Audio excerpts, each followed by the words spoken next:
happy.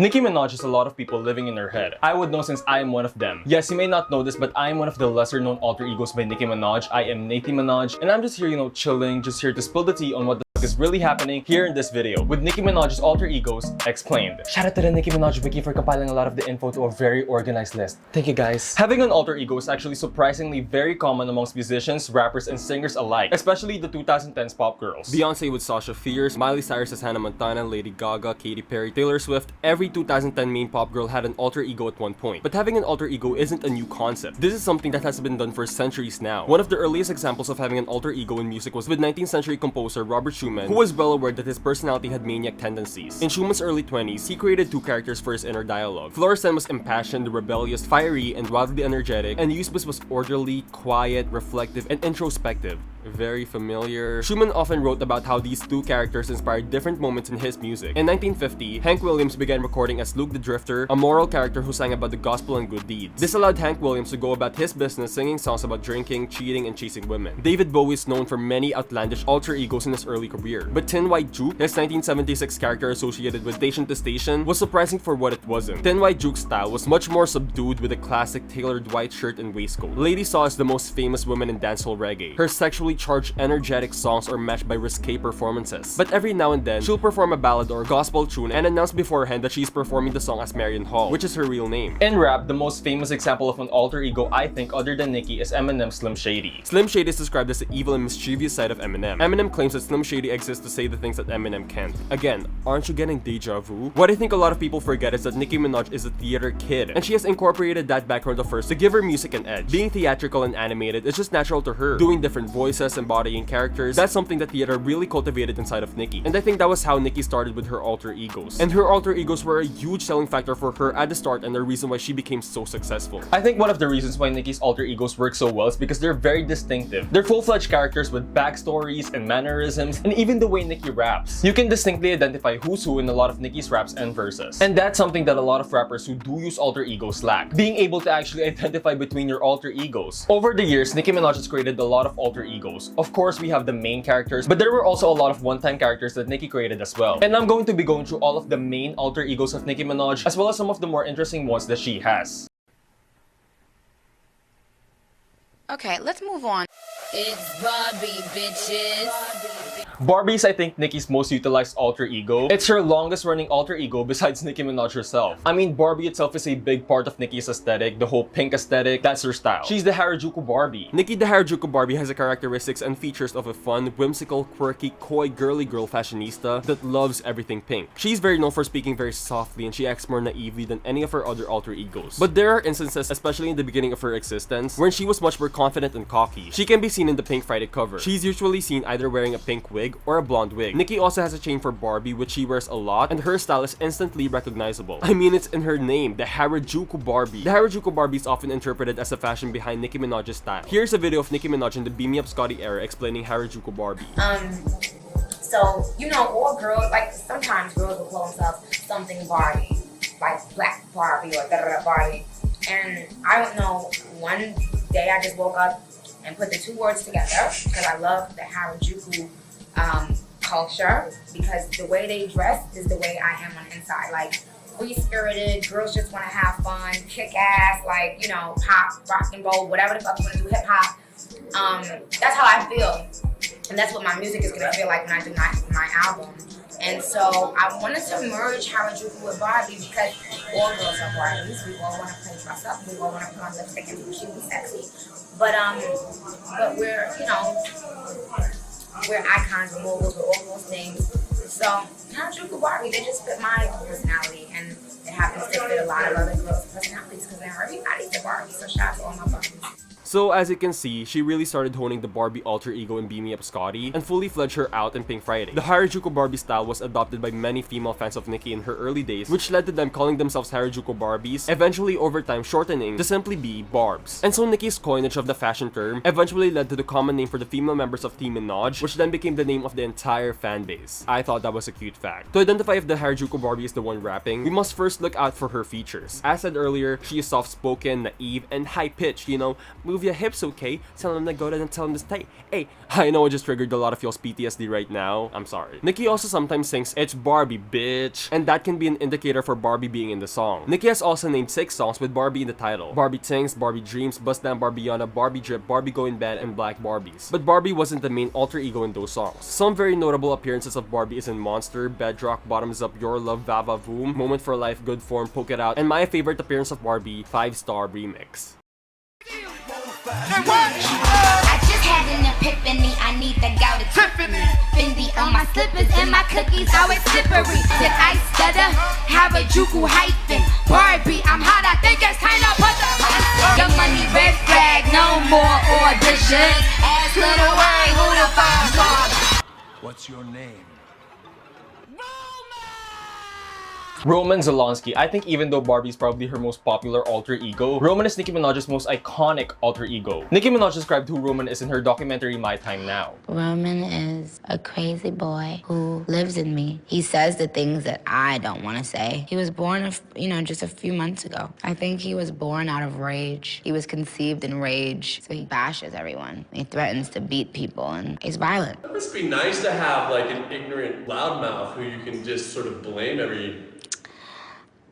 He wants to be blamed. I don't want to blame him. I ask him to leave, but he can't. He's here for a reason. People have brought him out. People conjured him up. Now he won't leave. As described by Nicki, Roman, who was just a few months old at the time, was born out of rage. He's a crazy homosexual male from London, England. And he's characterized as angry, far more outspoken, and maybe even more evil and malicious than Nicki herself. He's violent, cuckoo in the brains, just Roman. He says the things that Nicki would never say. As said earlier, this has been a trope in alter egos in music. A lot of people use an alter ego for someone who is more crazy, more confident, more outspoken, offensive. But I think what separates Roman from other alter egos that is similar is that Nicki really fleshed this character out. Roman has a full-on backstory. On The Legend of Roman, created for the Nicki World Tour, Nicki kind of narrates the legend of Roman. In here, Roman was a warrior who traveled from the world known as Pink Slum, which is in complete devastation, and he traveled to planet Earth to fight Nemesis. And people have speculated that this Nemesis fight can be seen from the Fly music video, and that the legend of Roman can actually be seen in the opening visuals of the Nicki World Tour. Roman's first appearance on a song was in Nicki's iconic My Chick Bad verse. She then appeared on Bottoms Up as well. In those appearances, Roman was very explicit, but we really didn't know anything about the character just yet. Around this time, Nicki still hasn't developed Roman fully, first mentioning him as her new name, then she announced on Twitter that Roman was her twin sister. She gave little information on Roman, but Roman was described as crazy and conspicuously female. Then she did the My Time Now documentary, and that's when Roman was retconned and he became a fully fledged character. Roman was often compared to Eminem's own Slim Shady, and I'm pretty sure Nicki did use Slim Shady as some form of inspiration for Roman, and so it was inevitable that both Slim Shady and Roman came together on the song considering their similarities and how they might get along, and they did.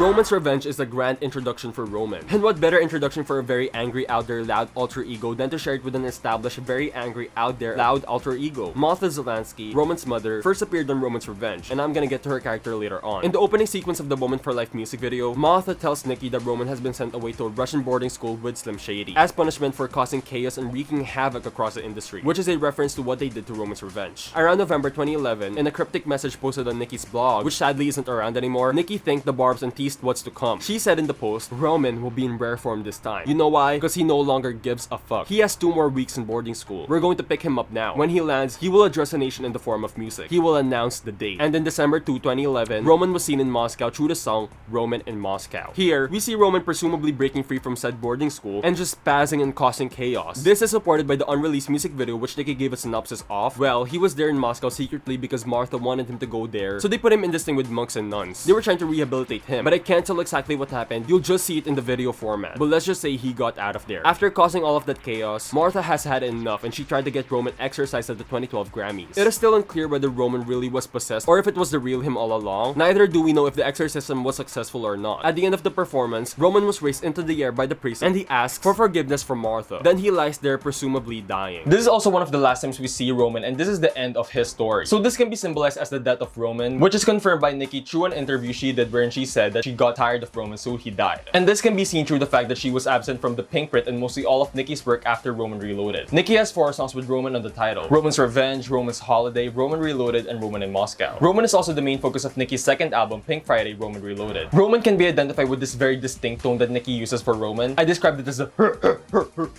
you know, a lot of grunting sounds, a lot of the like you see in Monster. Roman still makes small appearances here and there. He can be heard in the end part of Barbie Dreams as well as Zanies and Fools. Recently, he was seen making an appearance at Nicki's carpool karaoke while rapping Monster, and Nicki quickly locked him in before he could even escape. There are rumors that Roman is set to make an appearance at NM5, but we still have yet to see. It's Martha. What? It's Martha.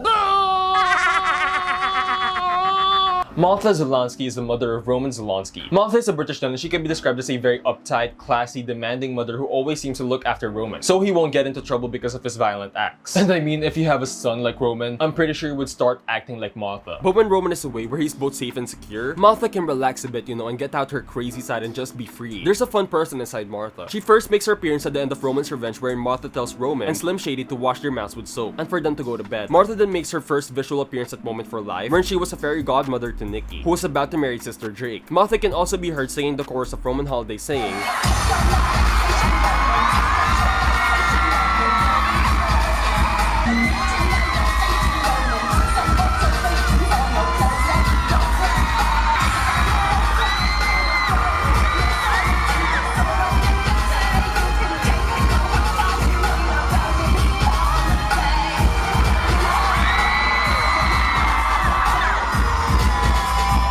and here, she commands Roman to just take a break, you know, take a Roman holiday. Interestingly enough, we actually only hear Martha rap once in Nicki Minaj's whole discography. Martha always usually just makes small speeches to Roman, but Martha was seen rapping in Born to Be Wild by Sean Kingston featuring Nicki Minaj. If you would die, then why would you try? And if you reply as you in a tie is what you would buy, then you will be mine, because you and I were born to be wild. I am Martha, you King Arthur, who knew you would land me? I've been known to eat these rappers, cook them like Chef Ramsay. In here, we see Martha in a completely different light. Here, she's in love, kooky, fun. She's a lot happier without Roman bugging her down. I actually have a theory that this might be Roman before Roman was born. She was just dating and having fun. Also, I am Martha, you King Arthur, who knew you would land me?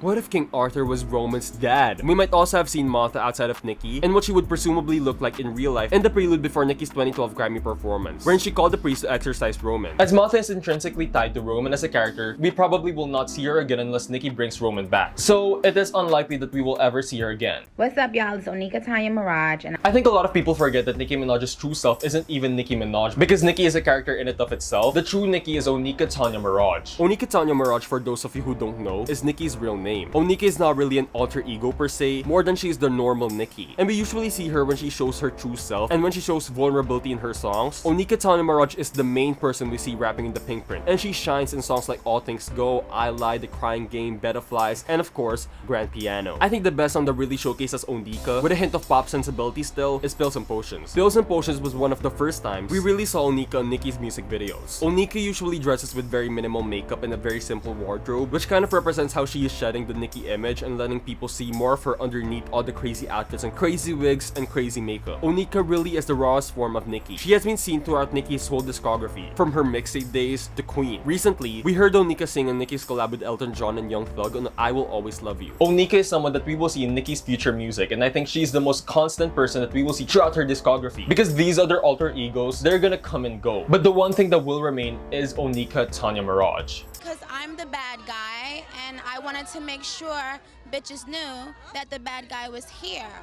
The embodiment of the Nicki bad guy rumors, Chun-li tells everyone, you know what, maybe you bitches are right. If you want me to be the bad guy, so be it. Born in the outskirts of China, Chun-li is very defensive, cutthroat, unapologetic, and intimidating. She was named Chun-li after, obviously, Chun-li from the Street Fighter, who was actually the first playable female character of any mainstream fighting video game franchise. This might be one of the reasons Nicki chose Chun-li as her new alter ego, and this can be a reference to Nicki's impact on female rap and hip-hop as a whole. And no, for all those who are dumb enough to think think that Nicki thinks Chun-Li is the bad guy, that's not what's happening. Nicki knows that Chun-Li is not the bad guy. That's the whole point. Nicki sees herself as Chun-Li, as one of the heroes, but people think otherwise. They paint her to be the bad guy. The whole point of this alter ego is to satirize the fact that even though you are the hero, even though you are here for good, even though you've opened several doors for others like you and you've paved the way for them to be successful, they might still see you as the bad guy. Chun-Li is basically this personified. Interestingly enough, Chun-Li has actually existed way before the release of Chun-Li in 2018. Chun-Li's first appearance was in Fireball by Willow Smith featuring Nicki Minaj in 2011. And here, Nicki raps, "Okay,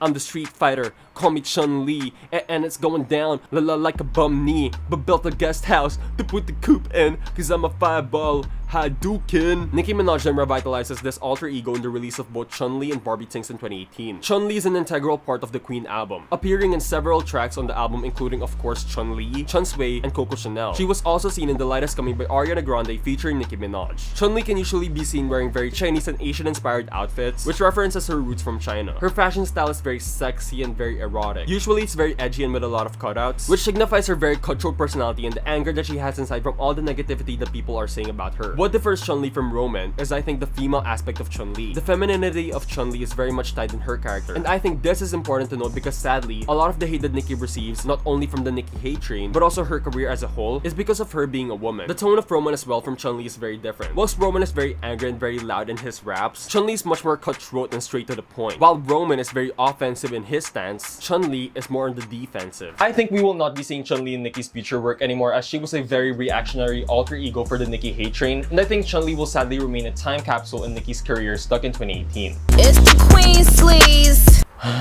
Queen Sleeze. This is, I would say, the most divisive Nicki alter ego ever. Either you hate her or you love her. Nicki Minaj described Queen Sleeze on Twitter saying, "She's more calm but way deadlier. My husband always says he's more afraid when I talk wide than when I yell. He said that's how he knows when I'm dead the fuck serious." So from this, we can concur that Queen Sleeze is a more lethal alter ego than any of her other alter egos. And unlike Roman, who is someone that is theatrically angry, Nicki portrays Queen Sleeze as someone who is more serious. I don't even think that Queen Sleeze is angry at heart. I think at this point, after being Chun-Li in 2018, now Nicki's just having fun and not being so much on the offensive and defensive anymore. And we can see this in the tone of how Queen Sleeze raps. There's a somewhat playful tone with Queen Sleeze, and there's just a calmness and contentness with her. If Chun-Li raps like she has something to prove, Queen Sleeze raps like she has already proven what she truly is, which is the queen. Queen Sleeze can also be characterized with her talking of ops, which seems to be her favorite topic to talk about these days. And a lot of the Barbs has now made this an inside joke. The first whispers we have of Queen Sleeze is with the 3 remixes Nicki released on February 2019. Barbie Going Bad, Bust Down Barbiana, and Barbie Drip. Especially in Barbie Going Bad, wherein the characteristics we now associate with Queen Sleeze can be seen and heard here. In Barbie Going Bad, Nicki raps, "You asked for the goat so they sent me sleaze. Tryna lay low, don't tempt me sleaze. 30 and the clip will be emptied sleaze. Made her change her mind in the judge chamber sleaze." Queen Sleaze then officially appears in the Suge remix back in July 2019, with Queen Sleaze rapping, "Queen Sleazy era, and they never see me ever. Cause that's my shooters and they introduce us as soon as I pull the lever." Some confirmed appearances of Queen Sleaze are in Fendi,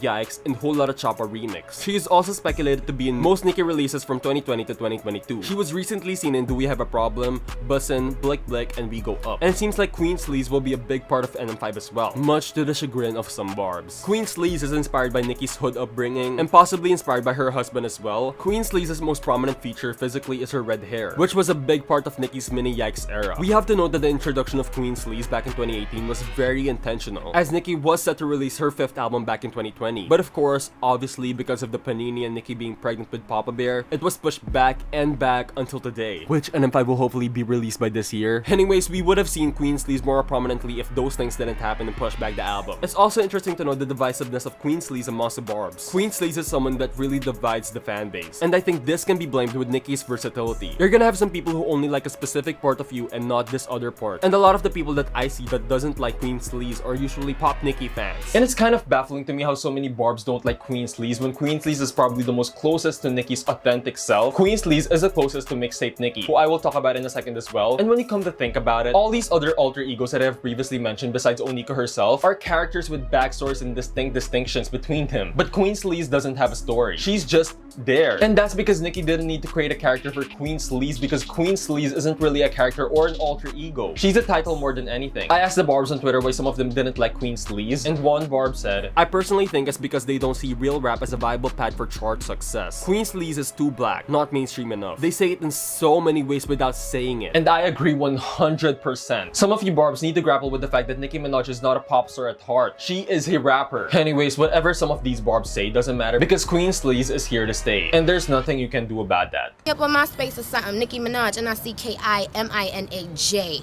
You heard me? Nicki Lewinsky, or more generally known as Mixtape Nicki, or Old Nicki in retrospect, was her most prominent alter ego when she was still underground releasing mixtapes. Though Nicki had a lot of alter egos when she was in her mixtape days, I think Lewinsky is really the one that was the most consistent and developed back when she was still underground. Nicki Maraj was Nicki's first ever alter ego, and she was the president for Nicki Lewinsky. Taking her last name with her, Nicki Maraj was Nicki when she was still finding her sound, and you can see Nicki Maraj most prominently back then when she was still in a band called the Hood Stars. Even though Nicki Minaj as a whole is very sexual and someone who owns her sexuality a lot, Nicki Lewinsky is someone who really revels on sexuality. She can be characterized by her sexually explicit and very daring lyrics, and she is often compared to Roman Zolanski, but Lewinsky is notably less aggressive and more raunchy. What's interesting is that a lot of people see Mixtape Nicki as Nicki at her rawest as a rapper because her rapping and lyrics wasn't dictated by the masses and she didn't have to worry about pandering to the general public like she has to do when she became mainstream. Her name is derived from Monica Lewinsky, who was the mistress of US President Bill Clinton, and Nicki used her name to compare how she is rocking with the Young Money president Lil Wayne, and to also kind of be cheeky with the rumors that Nicki and Wayne were canoodling. Nicki said about her naming her alter ego Nicki Lewinsky, "People are gonna hear that name and be like, oh my god, this bitch is a bird." Monica got in the same room with the President of the United States of America. People don't look at that on the large scale and just see that she was giving him head. I knew it was gonna get attention and people would have something to say, but you gotta understand, I'm with the President of Young Money, the hottest rapper in the world right now. Monica was able to get at the biggest person in the world and she had him to herself. She could have used that to her advantage, but she didn't, and that's a sad story. Nicki Lewinsky is a different story. You can spot Lewinsky rocking the pink undertones with the push-up bra most of the time. Her style is the closest to that of the street style of 2008 for women, hood, sexy, and old school. She first appeared on Sunshine, a song included in her second mixtape, Sucker Free. In here, Nicki raps, "Hello Brooklyn President Carter Nicki Lewinsky." Because of the sexual nature of the girl who inspired Nicki Lewinsky, her lyrics using this persona were very erotic. During some mixtape songs, however, it seems like Nicki was just simply name-dropping the alter ego as opposed to actually being personified by it. Just like what she does with Queen Sleeze, I think, which really supports my idea that Queen Sleeze is the closest that Nicki is to her mixtape days. Nicki Lewinsky went on to be heavily featured in Beam Me Up Scotty. But once Nicki became mainstream during Pink Friday, Nicki Lewinsky was notably absent and she seemed to have been replaced by more eccentric alter egos like Barbie and Roman. This can be because once she realized children knew her lyrics, she felt guilty because it was not how she acted around her siblings of the same age. Because of this, Nicki officially stopped using Nicki Lewinsky as an alter ego. She once said in an interview promoting Starships, "When I was going to do my first album, people would say, what is she going to talk about? Is she just going to talk about sex?" So I made it my business to make an album that did not talk about sex at all. I made it my business to make an album that wasn't a vulgar album, because on my mixtapes I was very, very outlandish. By abandoning Lewinsky as a whole, Nicki aimed to go away from the public's preconceived notion that she had nothing to rap about other than sex. Another reason might also just be a need to grow as an artist. She talks about her abandonment of the character Lewinsky at the Pink Friday track Dear Old Nicki. In here, she talks about how she has changed from the ghetto fabulous Nicki Lewinsky to the global superstar Nicki Minaj. This song is sort of a letter to Nicki Lewinsky, and she questions whether her old self is just on hiatus or truly dead. But Nicki holds on to a sliver of hope that the old Nicki will come back.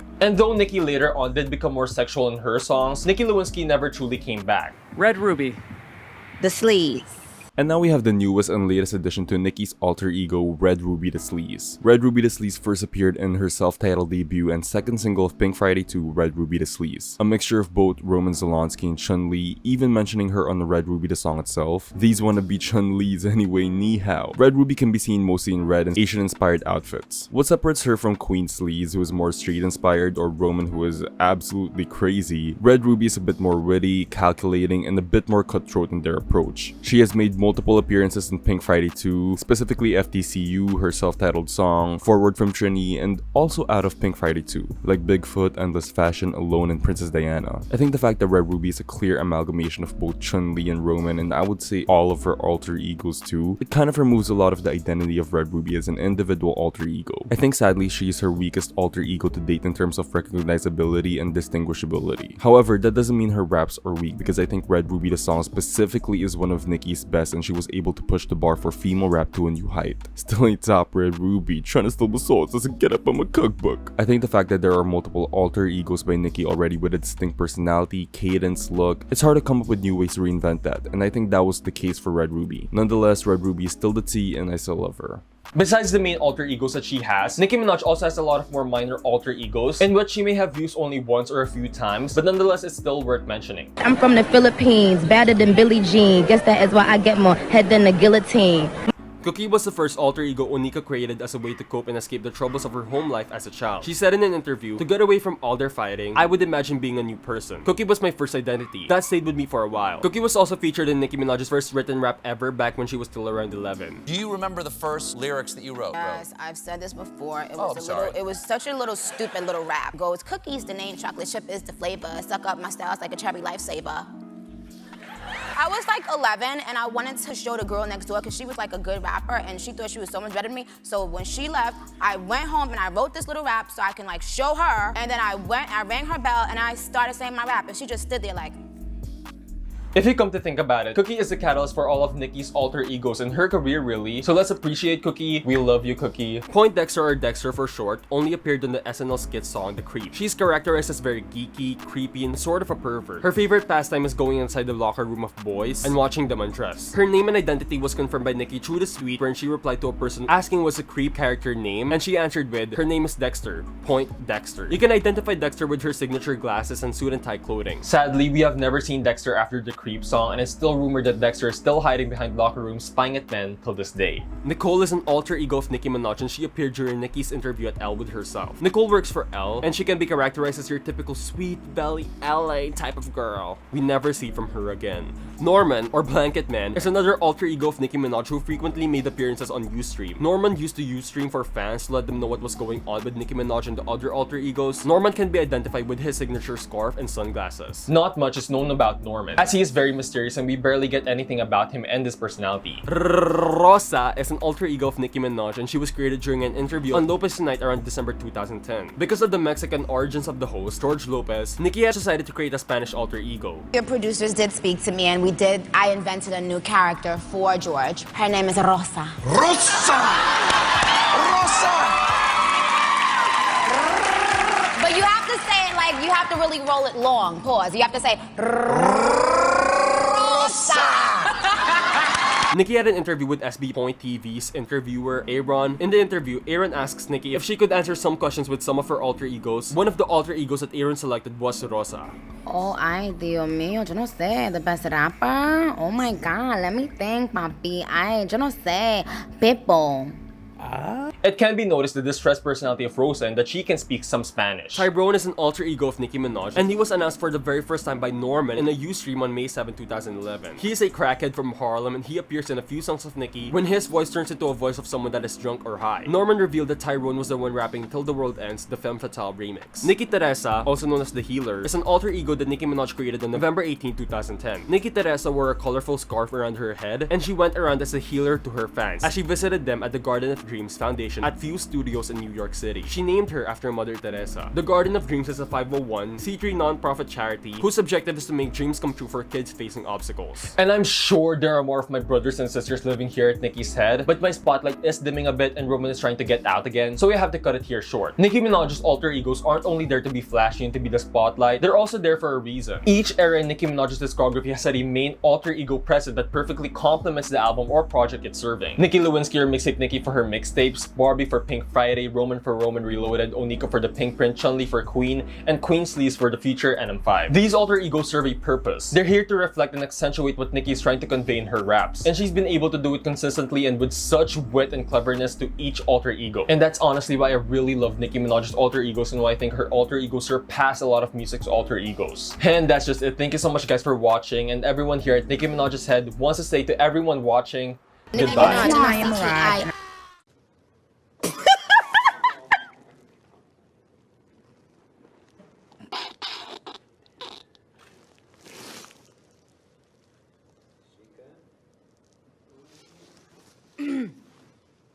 I'm so sorry, y'all.